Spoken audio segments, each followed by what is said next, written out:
Olá, um bom dia para você. Quinta-feira, 15 de agosto de 2013, TV Assembleia em canal aberto digital 51.2. Veja os destaques de hoje do portal.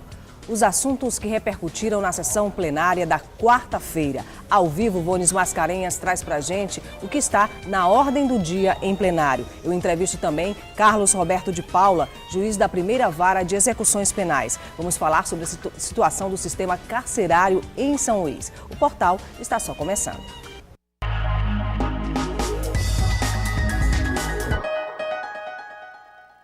Os direitos de pessoas portadoras de necessidades especiais atendidas pela APAI. O assunto foi levado em plenário pela deputada Cleide Coutinho. O deputado Zé Carlos falou sobre a lei da ficha limpa.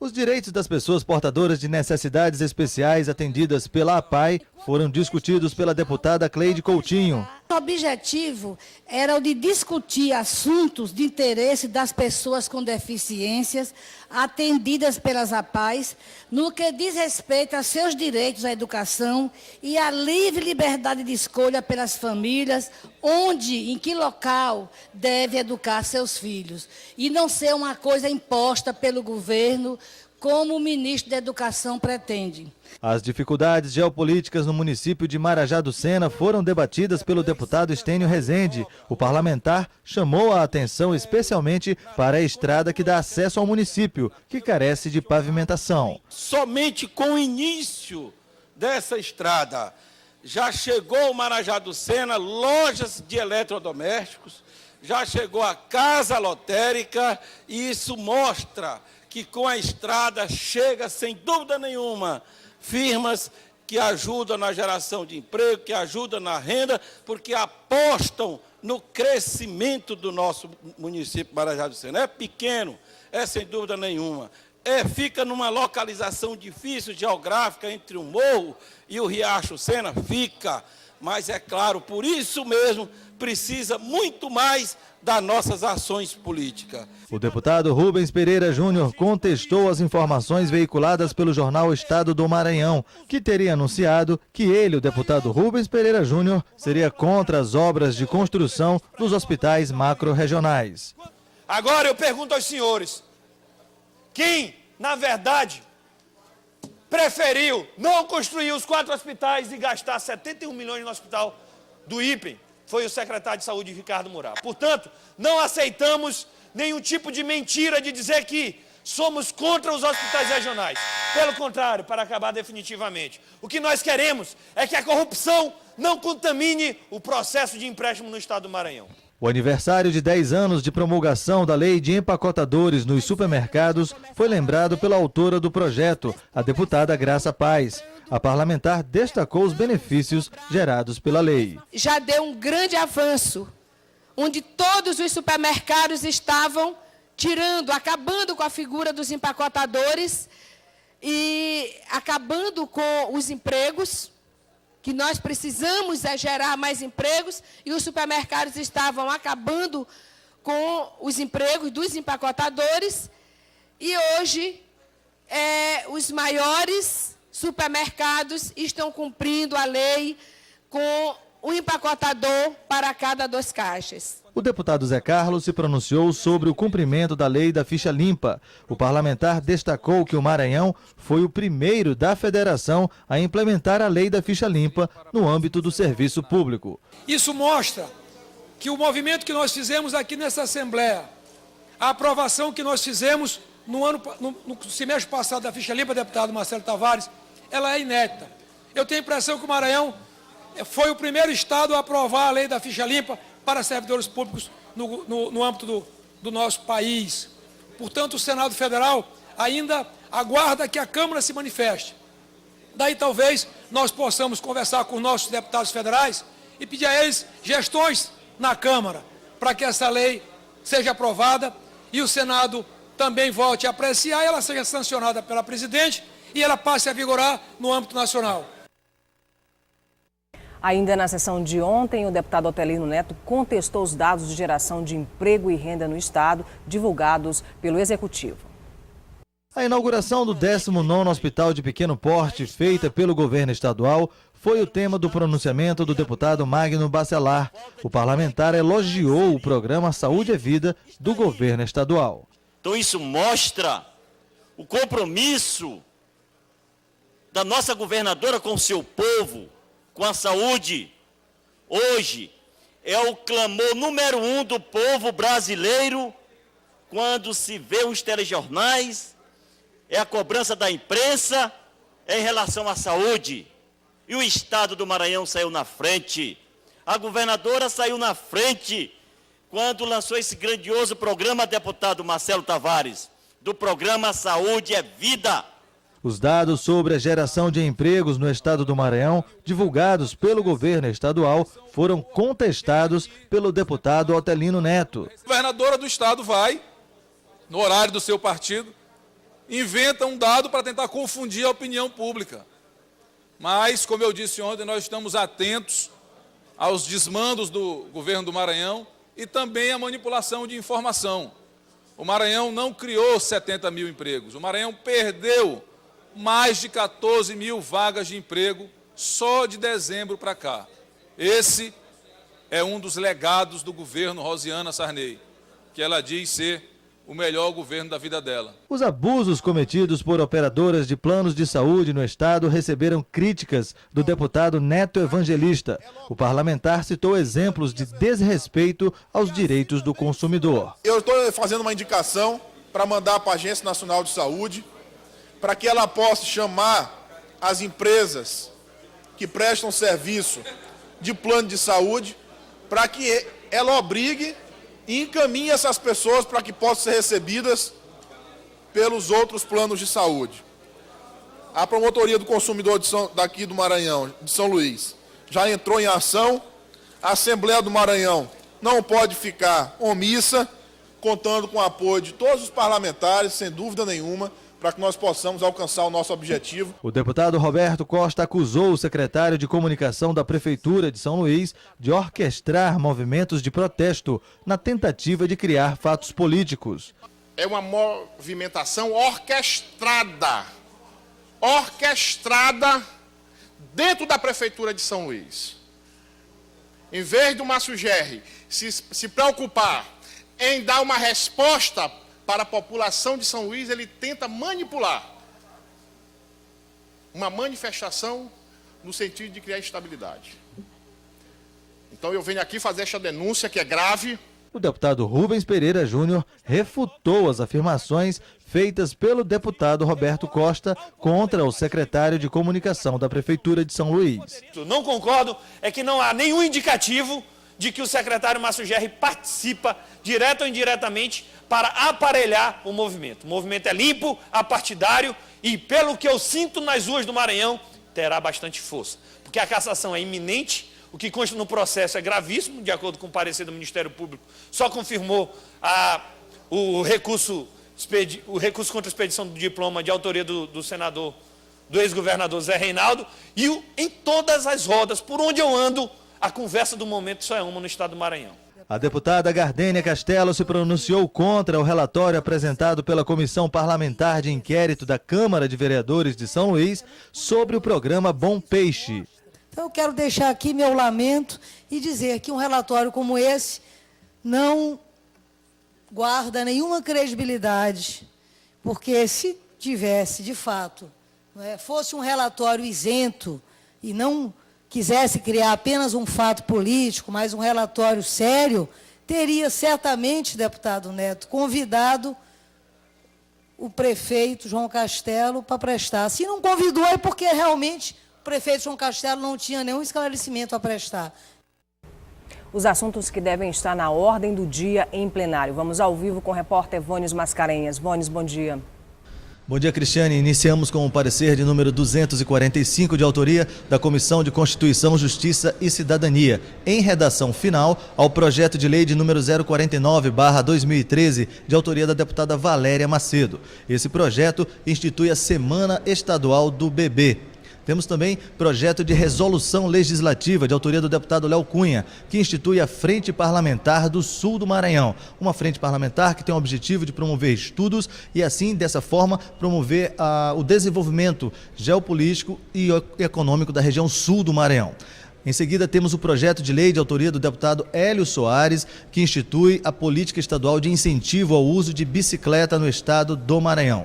Entre os requerimentos à deliberação da mesa diretora, a deputada Elisiane Gama deu entrada em 4 requerimentos, com destaque para o de número 299, no qual ela solicita à governadora Rosiana Sarney o cumprimento do item 13 do acordo de solução amistosa firmado com a Organização dos Estados Americanos, no caso dos meninos emasculados.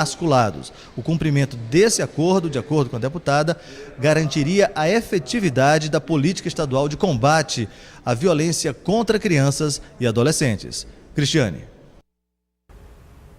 Obrigada, Vônios, pelas informações. Veja no próximo bloco uma entrevista com o juiz da primeira vara de execução penal, Carlos Roberto de Paula. Um instante só.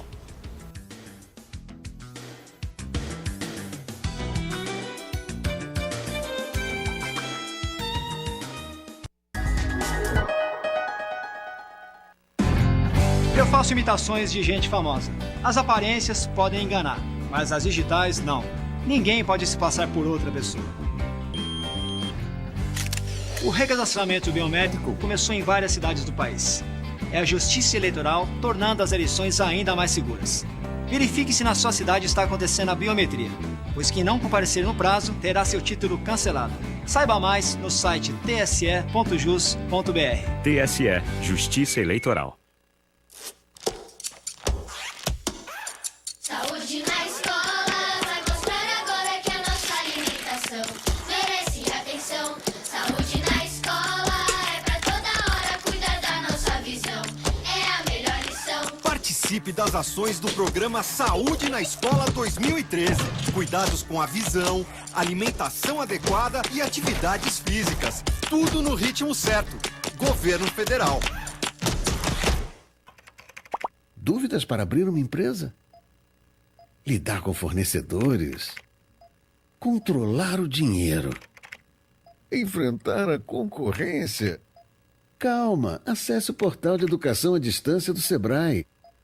Cursos de empreendedorismo, equipe de tutores e o melhor, é grátis. O que você aprende no mundo virtual, aplica no mundo real. Acesse e inscreva-se.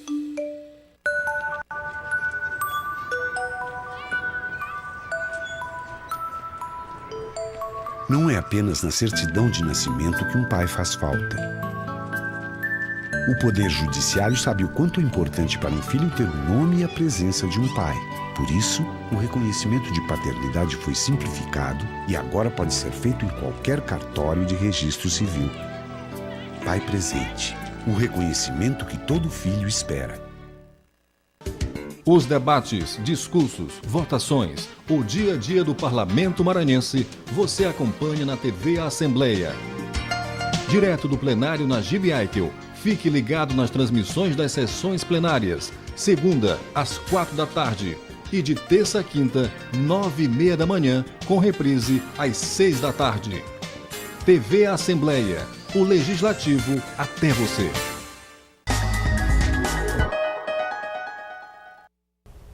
Os números da violência têm sido tema constante entrando para a agenda social. O assunto foi tema do programa Em Foco da última sexta-feira, apresentado pela jornalista Elda Borges. A jornalista entrevistou o coordenador do movimento Nossa São Luís, Daniel Madurra. A matéria teve como base uma reportagem da repórter Natália Macedo falando sobre violência. Vamos acompanhar a reportagem. A população está apreensiva com os números da violência em São Luís.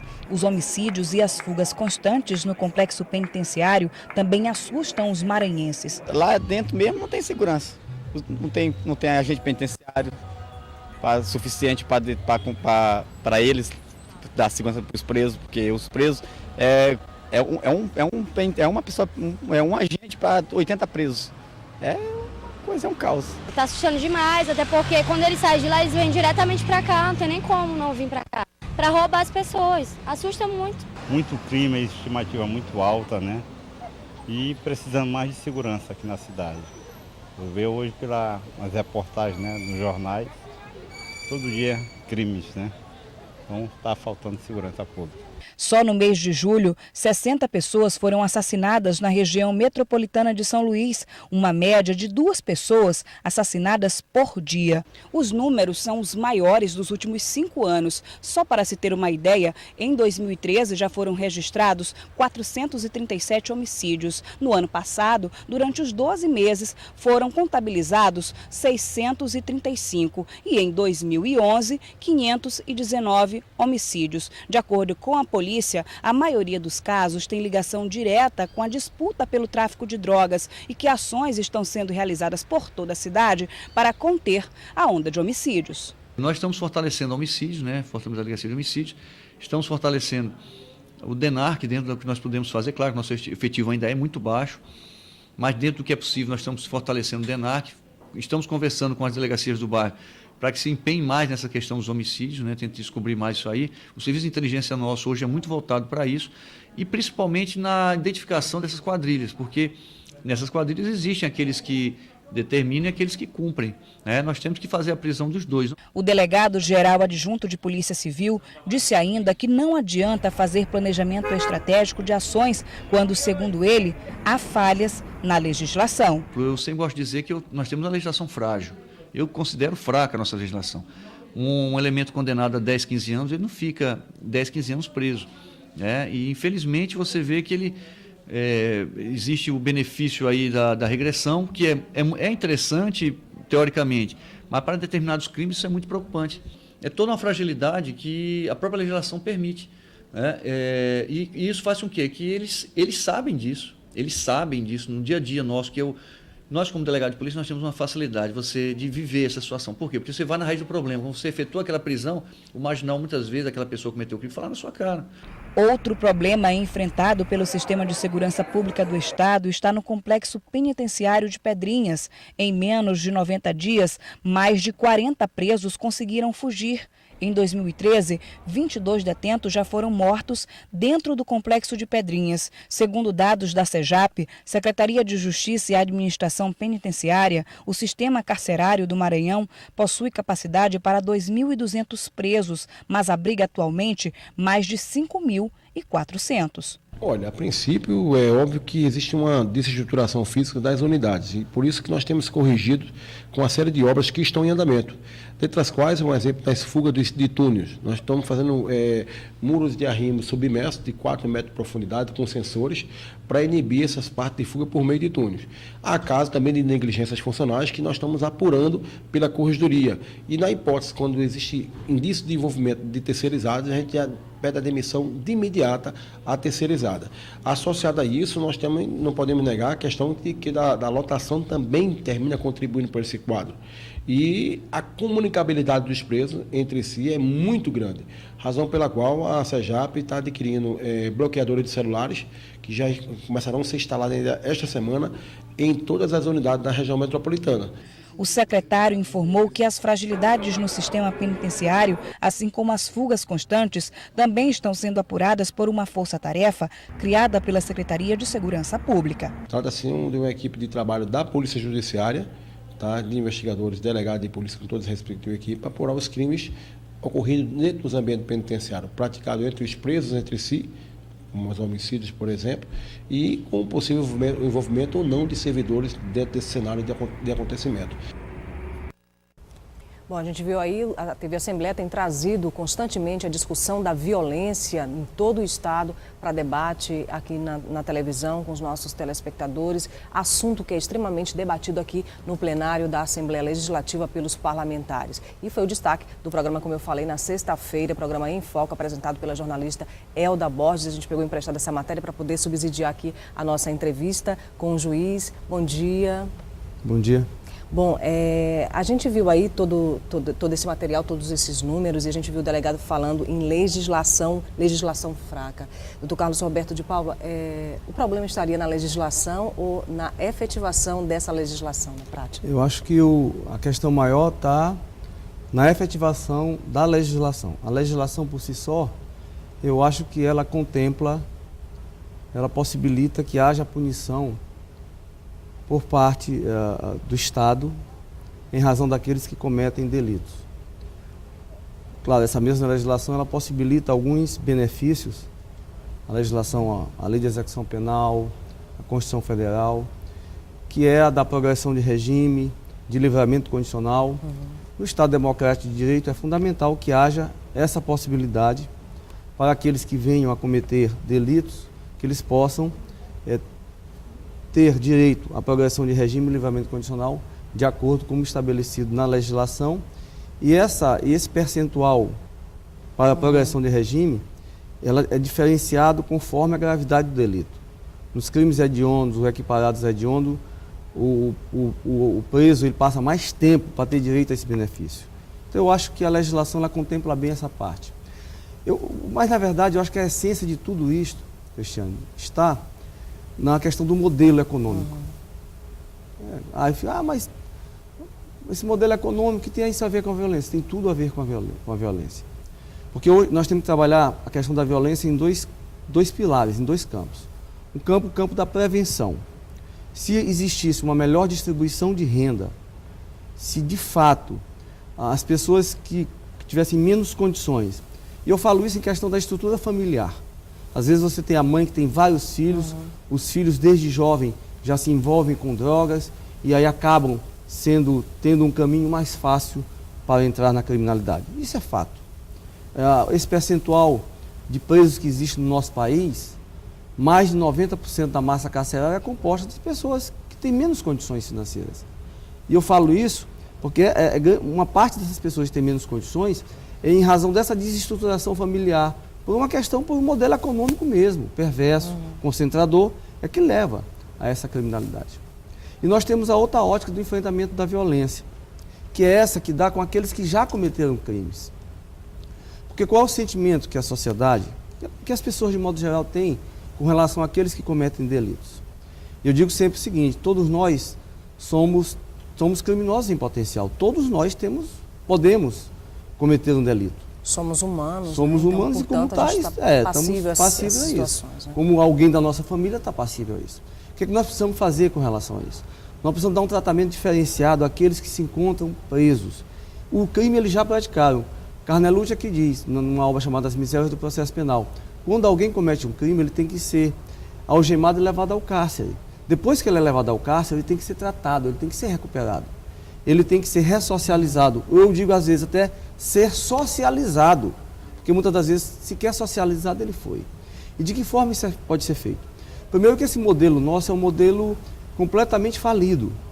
Você vê o complexo de Pedrinhas, se você fosse, na essência, o mais correto seria a implosão do complexo. Quando a gente fala em implosão do complexo, a gente fala em quê?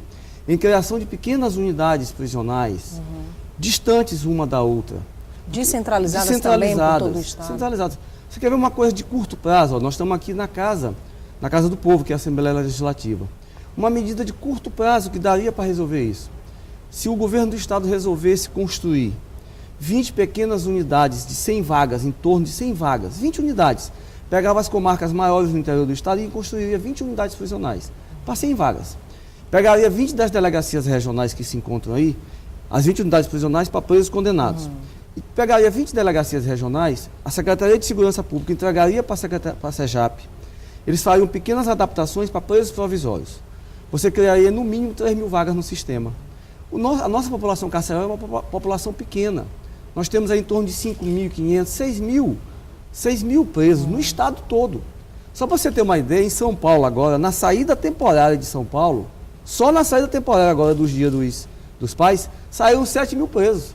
Quem saiu na saída temporária de São Paulo é mais do que a população carcerária do estado nosso. Então, se nós pensarmos bem, a nossa população é pequena que está no cárcere. O problema é que ela é colocada toda de um local só. Aqui em Pedrinhas, nas unidades, nós temos quase 2.900 presos só aqui. E o mesmo problema se repete quando se fala do cumprimento de medidas socioeducativas, por exemplo. A gente tem um número de menores infratores em cumprimento dessas medidas muito pequeno em relação aos outros estados. A gente não está conseguindo dar conta disso. Não está conseguindo porque não há decisão política de enfrentamento dessa questão, que ela é uma questão importante, séria, mas que não é difícil de ser cuidada. Basta que haja investimento com responsabilidade e descentralizado. Você não pode criar unidades prisionais com mais de 150 presos. Por que você fala, a facção se instala nesta ou naquela unidade? Por quê? Porque você coloca muita gente dentro da mesma unidade. Se para você um exemplo, eu fiz uma inspeção semana passada na Cadete, que é a casa de detenção, que ela é para preso em regime fechado. Ela tem uma capacidade para no máximo 300 presos. Ela tem 695. Desses 695, tem 290 e poucos fechados. Então, tem 350 provisórios. Tem mais de 50 semiabertos. Que não deveriam estar lá, né? Na mesma cela, local, né? Cristiane, na mesma cela você tem um preso em regime fechado, um preso em regime semiaberto e um preso provisório. Não tem como você fazer um trabalho de ressocialização dessa forma. Então, nós estamos determinando, baixando uma portaria, determinando, e aí atendendo um apelo da Defensoria Pública e do Ministério Público, estabelecendo um prazo para que a SEJAP, ela faça o quê? Ela coloca os presos em regime fechado, todos eles só numa unidade, ou em 2 ou 3, conforme a necessidade de espaço. Mas os presos em regime fechado têm que ficar junto com os de regime fechado. Os de semiaberto vão ficar na penitenciária de Pedrinhas e na unidade do Monte Castelo, que são as 2 para semiaberto.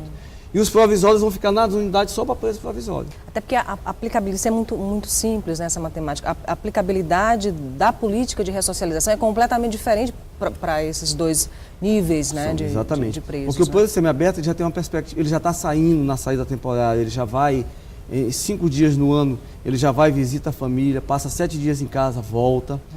O do fechado tem que migrar para o semiaberto para ter direito a isso. E aquele do semiaberto, para ir para o aberto, também é mais rápido. Então, esse processo de readaptação, de ressocialização, ele é fundamental. Agora, o que tem acontecido hoje é que, às vezes, você passa o preso do regime fechado, ele vai para o semiaberto, mas ele continua encarcerado o tempo inteiro. Aí ele abre o regime para o aberto e ele volta para a rua.